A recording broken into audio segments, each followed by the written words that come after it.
변호인 측에서는 종전대로 유정아 변호사님, 그다음 최명성 변호사님, 최지우 변호사님.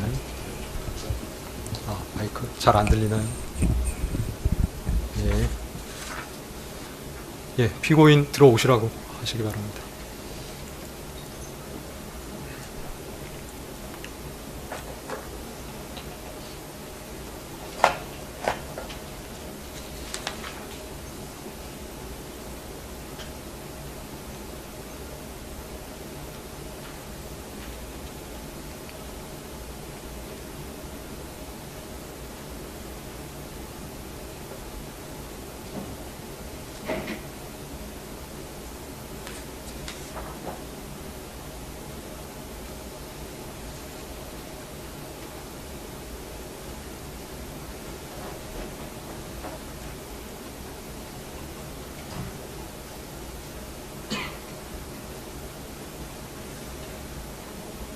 피고인 착석하시기 바랍니다.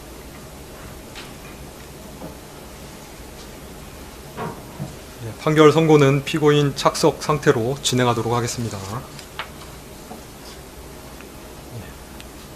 진행하도록 하겠습니다. 판결 선고에 앞서 몇 말씀 드리겠습니다. 옛말에 형무등급 그리고 추무리불량이라는 말이 있습니다. 법의 적용에는 그 적용을 받는 사람이 권력자이든 아니면 권력을 잃은 자이든 예외나 차별이 없어야 합니다. 마찬가지로 무죄 추정의 원칙이나 인 두비오 프로레오, 즉 불분명할 때에는 피고인의 이익으로와 같은 법의 일반 원칙도 피고인이 권력자라 하여 혹은 권력을 잃은 자라 하여 다르게 나누어 적용될 수 없습니다. 그것이 공정한 재판의 전제일 것입니다. 재판부는 헌법 제103조에 의거 증거에 따라 판단하였음을 말씀드립니다. 사건에 관하여 살펴보겠습니다. 이 사건 공소 사실은 자본시장과 금융투자업에 관한 법률 위반, 이하 자본시장법 위반이라 합니다. 정치자금법 위반, 특정범죄 가중처벌 등에 관한 법률 위반, 알선수재, 이하 알선수재라고 합니다. 이렇게 셋으로 되어 있습니다. 차례대로 살펴보겠습니다. 첫 번째, 자본시장법 위반의 점 공소 사실은 피고인은 시세 조종 세력인 이모씨, 권모씨, 민모씨, 김모씨 등 이하 특정인을 언급할 때를 제외하고는 이 사람들을 시세 조종 세력이라 하겠습니다. 이 사람들과 공모하여 2010년 10월 21일경부터 2012년 12월 5일경까지 사이에 도이치모터스 주식의 매매를 유인할 목적 및 시세 고정 및 안정의 목적 등으로 62만 5,093주에 대한 통정 가장 매매를 하고 3,127회의 이상 매매 주문을 제출함으로써 8억 1,144만 3,596원의 부당이득을 취득하였다는 것입니다. 공소사실의 2010년 10월 21일경부터 2012년 12월 5일경까지 사이에 피고인의 자금이나 주식이 도이치모터스 주식 매매에 이용된 것으로 공소 제기된 것은 2010년 10월 22일경부터 2011년 1월 13일경까지 피고인의 대신증권 계좌 주식 18만 주와 20억 원이 입금된 미래에셋대우 계좌가 이용된 것, 2011년 3월 30일 2만 3천 주를 하나투자증권 계좌로 매수한 것, 2012년 7월 25일경부터 2012년 8월 9일경까지 19,635주를 하나투자증권 계좌로 매수한 것 등 크게 3개의 행위로 나누어집니다. 그 이외의 기관에 관하여는 피고인의 자금이나 주식이 시세 조정에 이용되었다는 공소사실 기재는 없습니다. 이 부분 공소사실은 피고인이 시세 조종 세력과 공모하여 공동정범으로 시세 조종에 가담하였음을 전제하고 있습니다. 이에 대하여 피고인은 시세 조종 행위에 관하여 인식이 없었고 시세 조종 세력과 공모하여 공동정범으로 가담하지도 아니하였다는 취지로 주장합니다. 즉 쟁점은 피고인이 시세 조종 행위에 대하여 인식이 있었는지 여부, 인식이 있었다고 할 경우 피고인이 시세 조종 세력과 공동 정범인지 여부입니다. 기간별로 나누어 살펴보겠습니다. 먼저 2010년 10월 22일경부터 2011년 1월 13일경까지 피고인의 대신증권 계좌 주식 18만 주와 20억 원이 입금된 미래에셋대우 계좌가 이용된 거래에 관하여 보겠습니다. 이 부분 계좌 거래는 시세 조정 세력에 대한 선행 확정 판결에서 통정 매매 등 시세 조정 행위가 유죄로 인정이 되었습니다.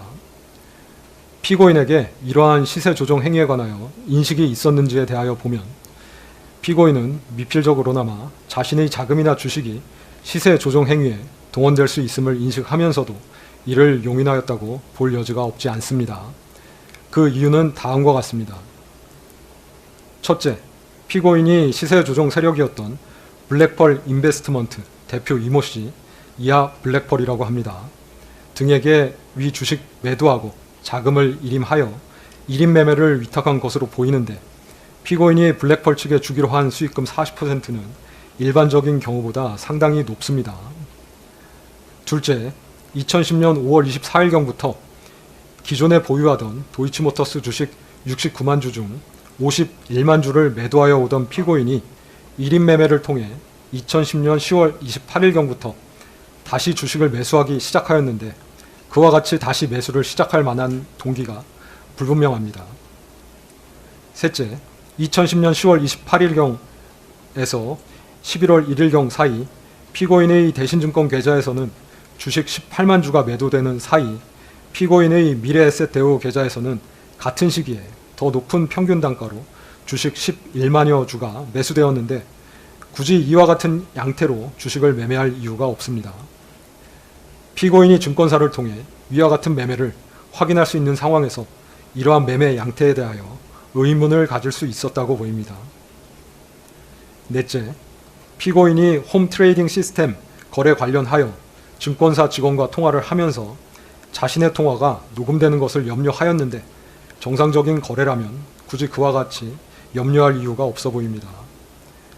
다섯째, 그동안의 수사기관 진술에 일관성이 없습니다. 다만 시세 조정 행위에 대한 인식이 있다고 하더라도 공동정범이 성립하기 위하여는 공동가공의 의사, 즉 공범 사이의 의사의 결합이 있어야 합니다. 이는 공동의 의사로 특정한 범죄 행위를 하기 위하여 일체가 되어서 역할 분담을 통해 서로 다른 사람의 행위를 이용하여 자기의 의사를 실행에 옮겨야 함을 말합니다. 즉, 공동정범 사이에 서로의 행위에 대한 인식 및 용인이 있어야 합니다. 이러한 관계가 합리적 의심 없이 증명되어야 하고 그와 같은 증명이 없다면 설령 피고인에게 유죄 의심이 간다고 하더라도 피고인의 이익으로 판단할 수밖에 없습니다. 그런데 2010년 10월 22일경부터 2011년 1월 13일경까지 도이치모터스 주식을 이용한 시세 조정 행위와 관련하여 피고인이 시세 조정 세력과 공동정범으로서 범행을 실행한 것이라고 단정하기 어렵다고 보입니다. 그 이유는 다음과 같습니다.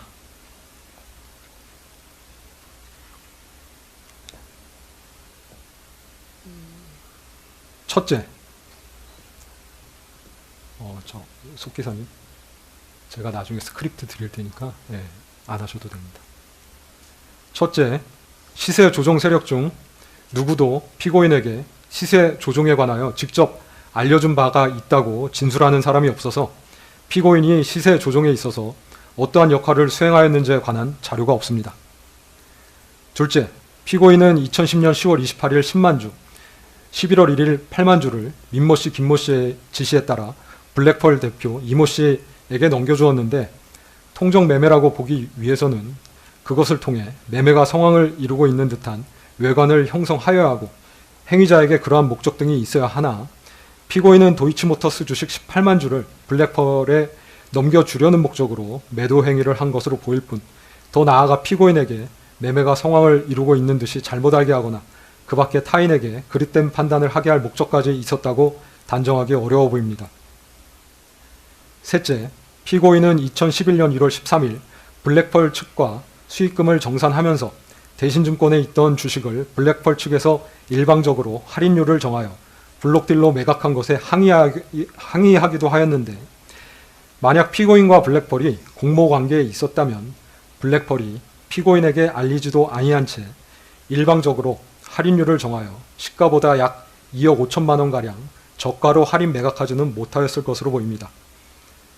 더욱이 위 블록딜 매매는 정상적인 블록딜이 아니라 블랙펄이 시세 조정을 위한 매수자 확보를 위하여 이루어진 것으로, 이는 전체적으로 보면 공모 범행인 시세 조종 수행을 위해 이루어진 것인데, 이와 관련하여 블랙펄이 시세 조종에 협력할 블록딜 상대방을 섭외하는 등의 업무를 한 것에 대한 블록딜 수수료 4,200만 원가량을 피고인으로부터 받은 것은 피고인이 블랙펄과 공모관계에 있는 내부자가 아니라 그 공모관계 밖에 존재하는 외부자, 즉 거래 상대방으로 취급되었기 때문으로, 이는 피고인이 시세조정 세력과 공모관계에 있지 아니함을 보여줍니다. 넷째, 블랙펄은 2011년 1월 13일 피고인과 수익금을 정산하면서 피고인의 계좌에서 발생한 매매 차익만을 대상으로 수익을 정산하였는데, 피고인과 블랙펄이 공모관계에 있었다면 피고인의 계좌에서 발생한 매매 차익만 계산할 것이 아니라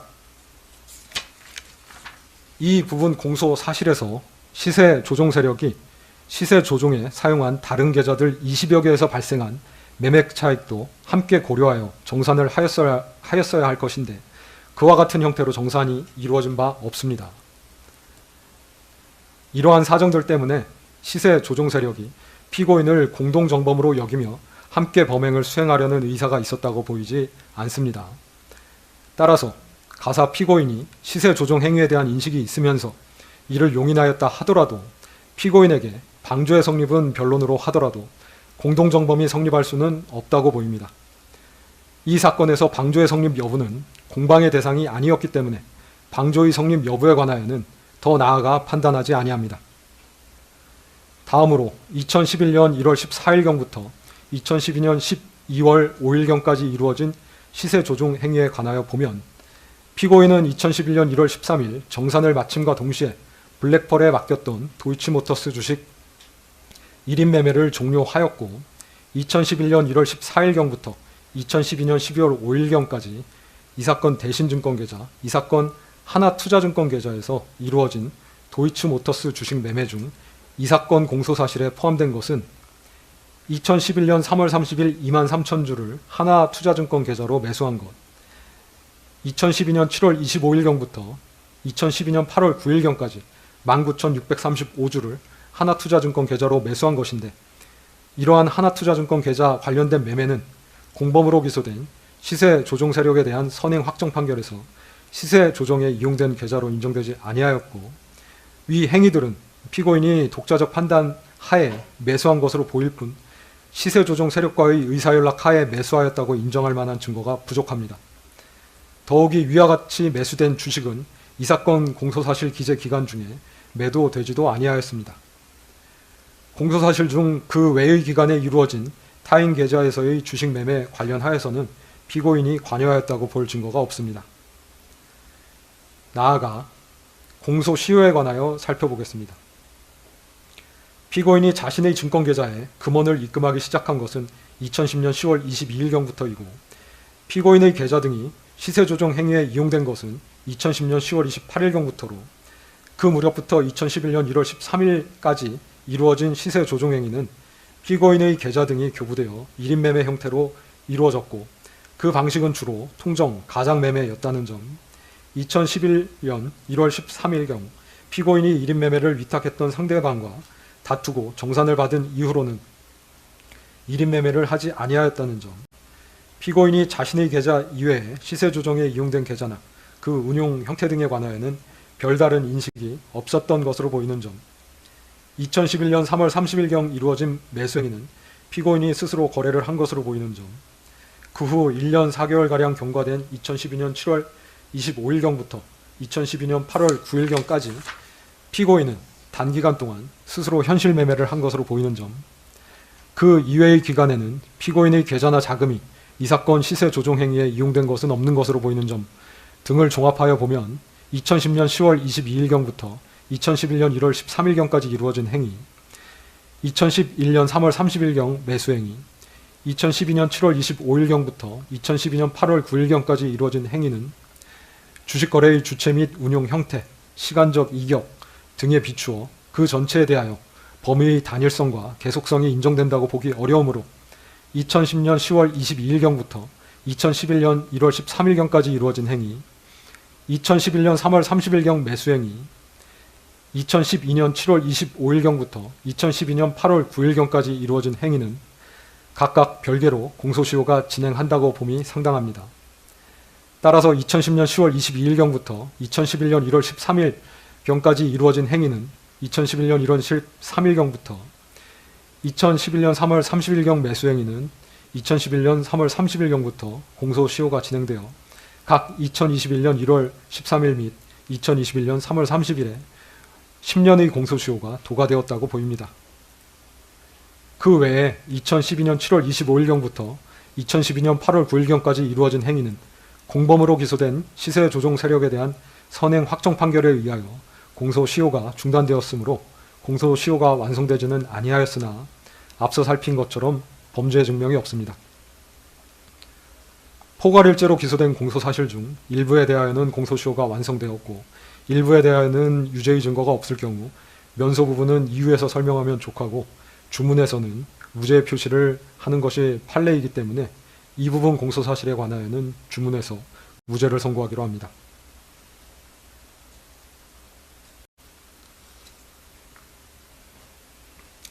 두 번째, 정치자금법 위반의 점 공소사실은 피고인은 윤석열과 공모하여 명태균으로부터 2021년 6월 26일경부터 2022년 3월 8일경까지 사이에 공표 36회 및 비공표 22회 등 여론조사 58회를 무상으로 제공받아 정치자금법이 정하지 아니한 방법으로 여론조사 비용 총 합계 2억 7,440만원 상당의 재산상 이익을 얻었다는 것입니다. 이 부분 공소사실은 여론조사가 피고인 부부의 전속적 이익을 위하여 실시되었음, 즉 여론조사가 피고인 부부에게 전속적으로 제공되기 위하여 실시되었음을 전제합니다. 명태균이 대통령 선거 후보들에 대한 여론조사를 실시하고 이에 관한 결과를 문자 등으로 피고인 부부에게 14회가량 제공하였던 점, 명태균이 피고인 부부에게 김영선의 국회의원 선거 공천을 수차 부탁하였던 점, 결과적으로 김영선이 국회의원 선거 공천을 받았던 점 등을 종합하면 명태균이 무상으로 여론조사 결과를 피고인 부부에게 제공하였고 그 대가로 피고인 부부가 영향력을 행사하여 김영선이 국회의원 선거 공천을 받은 것은 아닌가 의심이 가기는 합니다. 그러나 다음과 같은 사실 내지 사정을 종합하면 명태균이 피고인 부부에게 전속적으로 제공하기 위하여 여론조사를 실시한 것이 아니라 자신이 운영하던 미래한국연구소의 영업활동의 일환으로 정기적으로 실시하던 여론조사 결과를 피고인 부부를 비롯하여 여러 사람들에게 배포한 것으로 보일 뿐이어서 이를 두고 피고인 부부가 여론조사 비용 상당의 재산상 이익을 취득한 것으로 볼 수 없습니다. 첫째, 피고인이 명태균이 운영하는 미래한국연구소 또는 여론조사 기관인 P&R과 여론조사에 관하여 계약을 체결한 바 없습니다. 피고인과 미래한국연구소 또는 그 의뢰를 받아 여론조사를 하는 기관인 P&R 사이에 여론조사 관련하여 계약서 등 계약이 체결되었다고 볼 만한 증거가 없습니다. 더욱이 윤석열이 국민의힘 대통령 선거 후보자로 결정된 이후의 여론조사 관련 계약은 피고인이 개인적으로 할 것이 아니라 대통령 후보 선거 캠프에서 담당하였을 법한데 대통령 후보 선거 캠프에서 미래한국연구소나 P&R과 계약을 체결하였다고 볼 만한 사정은 보이지 아니합니다. 관련자 진술에 의하면 명태균은 처음에 의뢰받지도 아니하고 정치인에 대한 여론조사를 진행하다가 일정한 시점이 되면 그 결과를 전달하면서 당사자와 접촉하여 계약을 이끌어내는 영업 방식을 취한다는 것인데 명태균이 이러한 방식으로 계약을 이끌어낸다고 하더라도 여론조사로 인하여 이익을 얻는 주체와 계약서를 작성할 법한데 이 사건에서 명태균이 피고인 부부와 계약서를 작성한 바가 없습니다. 명태균은 국민의힘 관련 기관인 여의도 연구원과는 2021년 4월 및 5월경 각각 여론조사에 관하여 계약서를 작성하였는데 비슷한 시기인 2021년 6월경 피고인 부부를 만났으면서도 피고인 부부와는 여론조사에 관하여 계약서를 작성한 바가 없습니다. 나아가 구두로 혹은 묵시적으로 계약이 체결되었다고 볼 증거도 없습니다. 둘째, 여론조사의 실시 여부 및 방법, 여론조사 결과의 공표나 배포 등에 관하여 명태균이 피고인의 지시를 받았다는 자료가 없습니다. 여론조사 비용 상당의 이익이 피고인 부부에게 귀속되었다고 보려면 그 이익이 피고인 부부에게 전속적으로 귀속된다고 평가될 수 있어야 합니다. 즉 명태균이 여론조사에 관하여 피고인 내지 그 부부의 지시를 받았어야 그 이익이 피고인 부부에게 전속적으로 귀속된다고 평가할 수 있을 것인데 그러한 증거가 없습니다. 여론조사가 피고인의 지시 내지 의뢰에 따라 이루어진 것이라면 명태균은 여론조사 실시 전에 설문 내용, 공표 여부 등에 관하여 피고인으로부터 지시를 받고 여론조사 후 그 결과를 피고인에게 먼저 보고한 다음 배포 상대방 등에 관하여 피고인의 지시를 받았어야 할 것인데 기록상 그러한 사정이 나타나지 않습니다. 오히려 여론조사 수행 방식에 대한 의사결정을 명태균이 하였고 여론조사 공표 여부나 배포 상대방도 명태균이 정한 것으로 보입니다. 피고인 부부에게만 제공된 여론조사는 3회에 불과하고 나머지는 다른 사람들에게도 함께 제공되었습니다. 즉 피고인 부부는 명태균이 실시한 여론조사 결과를 배포받는 상대방들 중 하나였을 뿐 여론조사 결과가 전속적으로 귀속되는 주체였다고 평가되지 않습니다. 셋째, 명태균은 피고인 부부를 만나기 전부터 미래한국연구소의 비용으로 여론조사를 실시하고 있었습니다. 이와 같이 미래한국연구소의 비용으로 여론조사를 실시한 이유는 그 홍보 효과를 통해 미래한국연구소가 얻는 이익이 있었기 때문으로 보입니다. 미래한국연구소를 실질적으로 운영한 명태균은 피고인 부부와 2021년 6월 18일경 처음 만났는데 그 이전인 2021년 4월 18일경부터 미래한국연구소의 비용으로 여론조사를 정기적으로 실시하여 이를 머니투데이를 통해 공표하였고 머니투데이를 통한 여론조사 공표는 같은 해 7월 3일까지 11회 계속되었습니다. 머니투데이는 미래한국연구소와 공동으로 여론조사를 하다가 자체적인 판단에 따라 공동 여론조사를 중단하였고 이에 미래한국연구소는 여론조사를 공표할 언론 매체인 뉴데일리와 다시 계약을 체결하게 되어 2021년 7월 28일부터 같은 해 12월 4일까지 총 17건의 여론조사를 미래한국연구소의 비용으로 실시하여 뉴데일리를 통해 공표하였습니다. 즉 뉴데일리를 통해 공표된 여론조사도 원래 머니투데이를 통해 정기적으로 공표하려던 것으로 피고인 부부를 만나기 이전부터 이미 예정되어 있었던 것으로 보입니다. 이와 같이 미래한국연구소의 명태균이 자발적으로 여론조사를 한 이유는 이러한 여론조사를 함으로써 미래한국연구소가 얻는 이익이 있었기 때문으로 보이는데 공표용 여론조사의 경우 여론조사가 공표됨으로써 홍보 효과가 발생하여 이를 보고 미래한국연구소에 여론조사를 의뢰하는 경우가 있었기 때문입니다. 또한 명태균은 스스로의 정치적 성향에 기인하여 영업을 위해 정치 판세를 읽고 분석하기 위해 자발적으로 여론조사를 실시할 동기도 있었던 것으로 보입니다. 이러한 분석을 토대로 피고인 부부에게 선거 관련한 상담 및 조언을 하면서 선거를 도운 것으로 보이는데 명태균이 피고인 부부에게 선거 관련한 상담 및 조언을 하였다고 하여 그것을 두고 여론조사 비용 상당액의 이익을 피고인 부부가 얻은 것으로 볼 수는 없습니다. 넷째, 명태균은 여론조사 비용을 다른 방법으로 이미 충당한 것으로 보입니다. 명태균은 김영선의 소개, 대선 여론조사 공표를 통한 홍보 등으로 김종인, 이준석, 피고인 부부 등과 알게 되어 그들과 친분이 있는 듯한 외관을 형성하였습니다. 그리고 이러한 외관에 기대어 차후 이루어질 지방자치단체 관련 선거 등에서 국민의힘으로부터 공천을 받게 해주겠다며 지방자치단체 관련 선거에 입후보하려는 사람들로부터 여론조사 비용에 상당한 금원을 지급받아 이를 여론조사 비용에 충당하려 하였던 것으로 보입니다. 실제 이 사건 여론조사 비용은 지방자치단체 관련 선거에 출마하려는 예비 후보자들로부터 받은 2억 4천만 원가량 및 그 외 여론조사를 의뢰한 사람들로부터 받은 돈으로 이미 충당되었던 것으로 보입니다. 다섯째, 명태균이 피고인에게 2022년 3월경 엑셀 파일로 작성된 비용 집계표를 제시하면서 비용 청구를 하였을 것으로 보이지 않습니다. 2022년 3월경 엑셀 파일에 기재된 비용은 과도하게 계산되어 있습니다. 2022년 3월 9일 대통령 선거 이후 그달 하순경 명태균은 피고인을 만난 것으로 보이는데 막 대통령으로 당선된 사람의 배우자에게 허위 내용이 기재된 서류로 비용을 청구한다는 것은 납득하기 어렵습니다. 즉 엑셀 파일은 명태균이 자신이 비용을 들여 여론조사를 하고 정치 판세를 분석하면서 선거에 도움을 주었음을 나타내기 위한 것일 수는 있어도 그것을 가지고 피고인에게 여론조사 비용을 청구하려 하였을 것으로 보이지는 않습니다. 여섯째, 여론조사의 대가로 김영선에 대한 공천을 약속받은 것으로 단정하기도 어렵습니다. 명태균은 강모 씨, 김모 씨 등에게 2022년 5월 2일경 공천은 김건희 여사의 선물이라고 이야기하였습니다.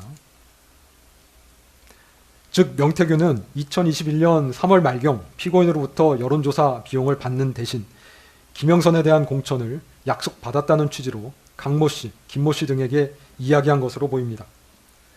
그런데 만약 피고인이 2021년 3월 하순경 명태균을 만나 여론조사의 대가로 김영선에 대한 공천을 확언하였다면 명태균이 2021년 4월 2일경부터 5월 9일경까지 이준석, 윤상현, 피고인 부부, 한모 씨 등 여러 사람들에게 지속적으로 연락하면서 김영선을 공천해 줄 것을 부탁하지는 아니하였을 것입니다.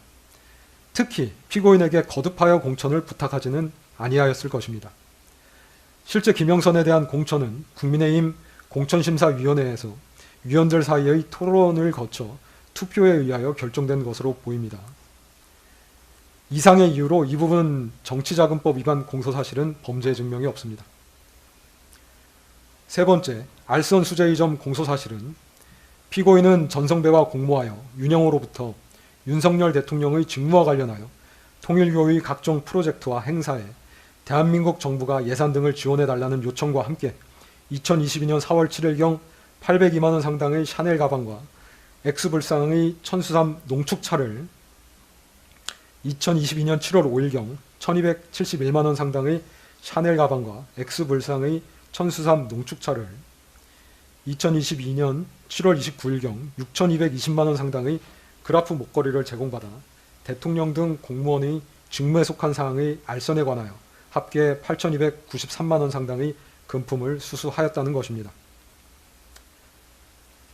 이 부분 공소사실 관련하여 피고인 측은 2022년 4월 7일경 및 같은 해 7월 5일경 샤넬 가방 등을 2번 수수한 사실은 인정하지만 구체적인 청탁이 없었고 2022년 7월 29일경 목걸이를 수수한 사실이 없으며 가사 청탁이 있었다고 하더라도 청탁 내용과 수수된 금품 사이에는 어느 정도 대가 관계가 존재하여야 되는데 청탁 내용에 비해 수수된 금품의 가액이 너무 적어 대가 관계가 존재한다고 볼 수 없다고 주장합니다.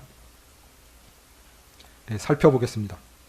알선은 의뢰 당사자가 청탁하는 취지를 공무원에게 전하거나 의뢰 당사자를 대신하여 스스로 공무원에게 청탁하는 행위, 공무원에게 영향력을 행사하여 의뢰 당사자가 원하는 방향으로 결정이 이루어지도록 돕는 등의 행위를 말하고 공무원의 직무에 속하는 사항의 알선과 수수한 금품 사이에 대가 관계가 있는지는 해당 알선의 내용, 알선자와 이익 제공자 사이의 친분 관계 여부, 이익의 다과, 이익을 수수한 경위와 시기 등 재반 사정을 종합하여 결정하되 알선과 수수한 금품 사이에 전체적 포괄적으로 대가 관계가 있으면 족합니다. 실제 알선 행위가 있을 것을 요하지 않습니다. 2022년 4월 7일경 802만 원 샤넬 가방 등 수수 관련하여 그 수수 사실은 피고인이 인정하고 있고 이를 보강하는 증거도 있습니다.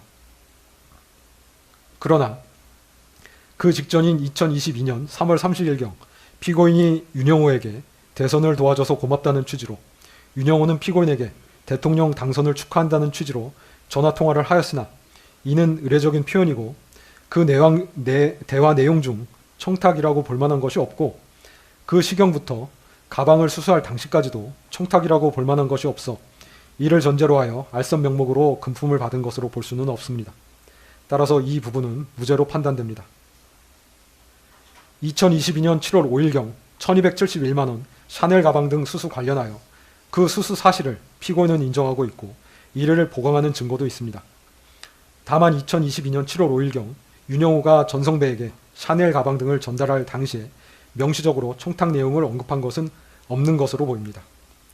그러나 피고인은 전성배가 2022년 4월 23일경부터 전달하여 준 문자 및 전화 통화를 통하여 통일교 측에서 원하는 것이 유엔 제5사무국 유치라는 것과 이를 위하여는 아프리카 국가들의 지지가 필요하고 그 지지를 받기 위하여는 그 국가들에 대한 정부 차원의 지원이 필요하다는 것을 전해 들었던 것으로 보이는 점, 위 가방 수수 이후 2022년 7월 15일경 피고인과 윤영호는 전화통화를 하였는데 전화통화를 하면서 피고인은 윤영호에게 아주 늘 그렇게 해 주셨던 것처럼 좀 힘이 되어 주시면 저희가 여러 가지로 지금 많이 작업을 하고 있어요.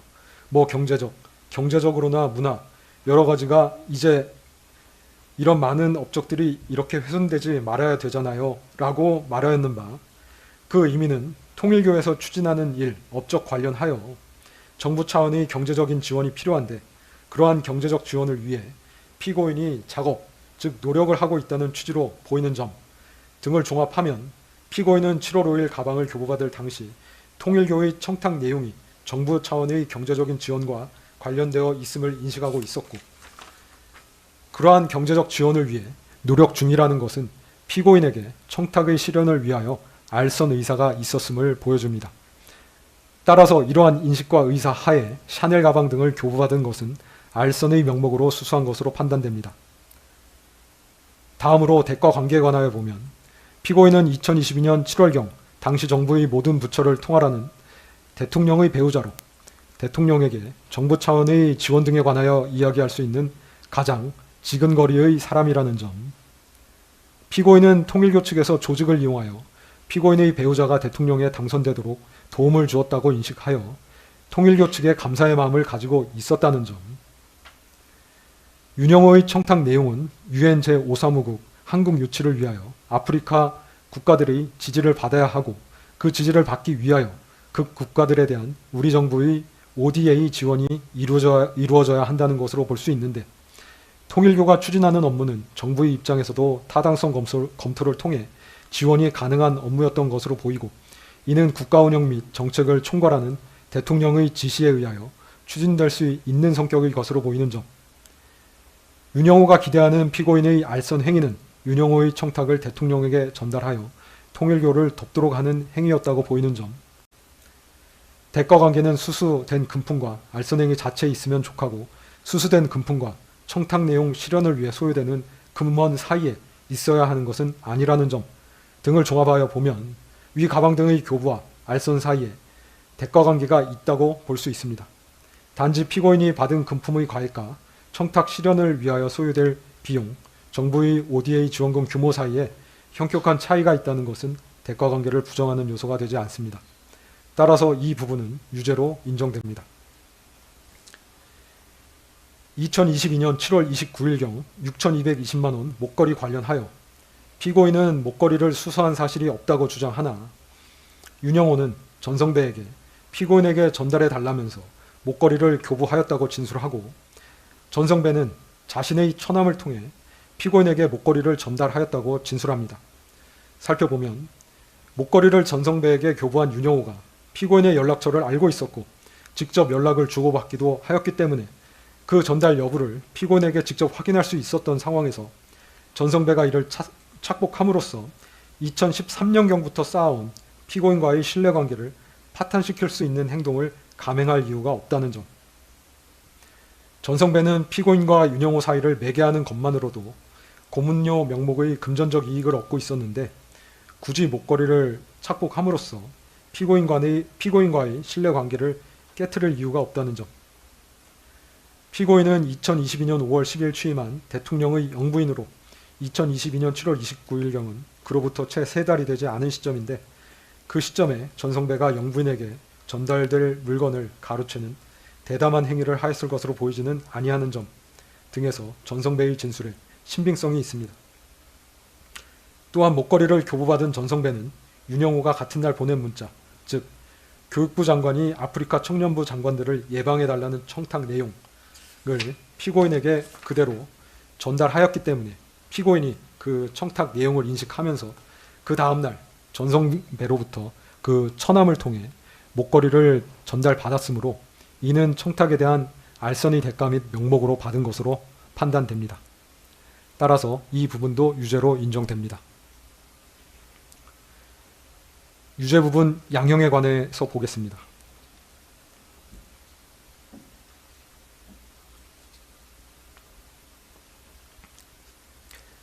대통령에게는 헌법에 기초한 광범한 국정 운영 권한이 부여되어 있습니다. 대통령 배우자인 영부인에게는 법령상 그러한 권한이 부여되어 있지는 아니합니다. 그렇지만 영부인은 대통령의 가장 가까운 곳에서 대통령에게 지대한 영향을 미칠 수 있고 대통령과 함께 나라를 대표하는 상징적인 존재입니다. 그에 걸맞은 처신이 필요하고 기본적으로 높은 청렴성과 연결성이 요구됨은 두말할 나위가 없습니다. 솔선수범을 보이지는 못할 망정 국민에 대하여 반면교사가 되어서는 아니 될 일입니다. 국가와 사회가 발전하기 위한 토대 중 가장 중요한 요소 가운데 하나가 공정입니다. 모든 일은 불편부당하게 공정하게 처리될 수 있어야 한다는 믿음이 사회를 올바른 방향으로 움직이게 합니다. 이러한 공정을 해하는 것이 부패입니다. 부패는 금전적 청탁과 필연적으로 결부됩니다. 물론 영리추구는 거기에 인간의 본성이기는 합니다. 그러나 지위가 영리추구의 수단이 되어서는 아니 됩니다. 권력에 대한 금권의 접근은 다반사일 수 있습니다. 그렇기 때문에 지위가 높을수록 이를 의식적으로 경계해야 합니다. 그런데 피고인은 자신의 지위를 영리추구의 수단으로 오용하였습니다. 윤영호가 전성배를 통해 피고인에게 한 청탁은 금품을 결부시키지 아니하고도 입안이 검토될 수 있는 성질의 것들로 보입니다. 그럼에도 피고인은 이러한 청탁과 결부되어 공여된 고가의 사치품을 뿌리치지 못하고 수수한 다음 이를 가지고 자신을 치장하는 데 급급하였습니다. 거미불로 화이불치라는 말처럼 굳이 값비싼 재물을 두르지 않더라도 검소하게 품위를 유지할 수 있습니다. 또한 피고인은 금품의 수수 관련하여 금품의 전달에 관여한 주변인들에게 허위 진술을 지시하기도 하였습니다. 이러한 점들은 불리한 양형사유로 고려합니다. 다만 위와 같은 금품의 수수를 피고인이 먼저 요구한 바는 없습니다. 피고인이 윤영호의 청탁을 배우자인 대통령에게 전달하여 그 청탁을 실현시키려고 하였다는 정황은 발견되지 아니합니다. 뒤늦게나마 가방 등을 공여받은 자신의 사려 깊지 못한 행동에 대하여 일부 자책하며 반성하고 있습니다. 별다른 범죄 전력이 없습니다. 이러한 점들은 유리한 양형사유로 고려합니다. 그 밖에 피고인의 연령, 직업, 성행, 가족관계, 범행의 경위, 범행 후의 정황 등 이 사건 기록 및 변론에 나타난 모든 양형 요소를 종합적으로 고려하여 형을 정하였습니다. 그리고 유죄로 인정된 부분 중 압수된 목걸이는 몰수하고 몰수되어야 할 가방과 천수삼 농축차는 현재 몰수가 불가능하여 그 가액을 추징합니다. 이에 다음과 같이 선고합니다. 피고인은 자리에서 일어서 주시기 바랍니다.